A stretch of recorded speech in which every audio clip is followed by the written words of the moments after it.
მთავრობის ხდომაზე დასრულდა მსჯელობა და მიღებული იქნა მთავრობის გადაწყვეტილება ერთ-ერთ მნიშვნელოვან მიმართულებაზე, რომელიც არის ჯანდაცვის სამინისტროს მიერ სახელმწიფო ბიუჯეტით ადმინისტრირებული თანხების კლინიკების მიერ არასწორად მოთხოვნილი და შემდგომში გასაჩივრებული ფინანსური სანქციების და ჯარიმების ჩათვლის თაობაზე. მოკლედ შინაარსი ამისი არის ესეთი, რომ ჯანდაცვის სამინისტროს აქვს ორი სპეციალური სააგენტო, რომლის ამოცანაც არის ერთის მხრივ ხარისხის ზრუნვა, ხოლო მეორეს მხრივ საყოველთაო ჯანდაცვის ფარგლებში დახარჯული თანხების მიზნობრიობის შემოწმება. ამის შედეგად მთლიან წლების განმავლობაში იკვეთებოდა ხოლმე გარკვეული წილი, როდესაც კლინიკებს არასწორად ჰქონდათ მოთხოვნილი თანხები, რაზეც ჯანდაცვის სამინისტრო ადგენდა შესაბამის ადმინისტრაციულ აქტს, თუმცა შემთხვევების უმრავლესობაში ასეთი დავები გადადიოდა სასამართლოში და გამომდინარე სადავო საკითხის მოცულობიდან და სპეციფიურობიდან გრძელდებოდა და დღის მდგომარეობითაც ასე არის, გრძელდებოდა დიდი ხნის განმავლობაში, ზოგჯერ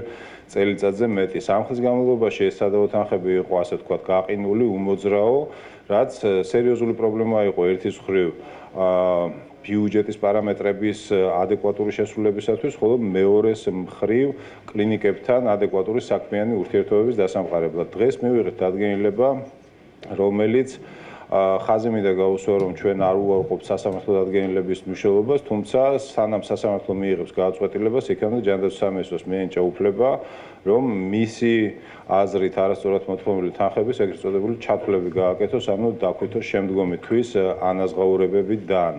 მოკლე სტატისტიკით სასამართლო დავების 95%-ზე მეტი ასეთ საკითხებზე ჯანდაცვის სამინისტროს მოგებული აქვს. მაგალითად, მიმდინარე საქმეები არის 21-ზე მეტ კლინიკასთან 100-ზე მეტ შემთხვევაზე, ჯამში 8 მილიონზე, ანუ მასშტაბებზე რომ შევიქნათ წარმოდგენა. მე ვფიქრობ, რომ ეს ცვლილებები ერთის მხრივ შეუწყობს ხელს აქტიურ ფინანსურ მიმოქცევას ჯანდაცვის სფეროში თანხებისას, რაც ძალიან მნიშვნელოვანი არის. მეორეს მხრივ მოქნილს გახდის თანხების ადმინისტრირებას. გასაგებია, რომ კლინიკების ნაწილს ეს არ მოეწონებათ, რადგანაც გამოკვეთილები არიან კლინიკები, რომლებიც ფაქტიურად უსასრულოს ხდიან ამ სასამართლო დავებს. ამ დადგენილებით ჩვენ საშუალება მოგვეცემა, რომ მაქსიმალურად ეფექტურად და პირველ რიგში პაციენტების ინტერესების გათვალისწინებით განვახორციელოთ ეს ცვლილებები.